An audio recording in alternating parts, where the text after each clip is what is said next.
అందరికీ నమస్కారములు. మన ఛానల్ ని మొదటిసారి చూస్తున్న వ్యూవర్స్ అందరూ కూడా వెదర్ రిలేటెడ్ అప్డేట్స్ కోసం సబ్స్క్రైబ్ బటన్ మీద క్లిక్ చేసి సబ్స్క్రైబ్ చేసుకోండి. నిన్న సాయంత్రం రాత్రి సమయంలో భాగ్యనగరాన్ని భయపెట్టాడు వరుణుడు.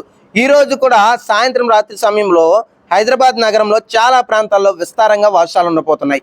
బంగాళాఖాతంలో ఏర్పడిన అల్పపీడన ప్రభావంతో మరొక 2 రోజుల పాటు ఈ నెల 30వ తారీఖు వరకు హైదరాబాద్ నగరంలో చాలా చోట్ల భారీ వర్ష సూచన అయితే ఉంది.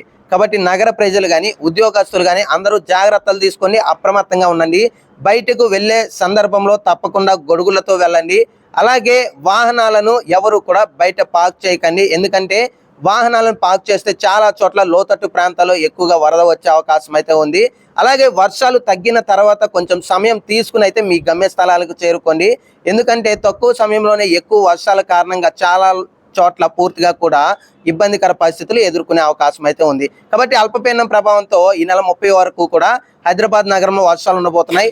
ఈ రోజు సాయంత్రం రాత్రి సమయంలో కూడా నగరంలో చాలా చోట్ల భారీ వర్షాలు ఉండబోతున్నాయి. నగర ప్రజలు జాగ్రత్తలు తీసుకోండి. థ్యాంక్ యూ అండి.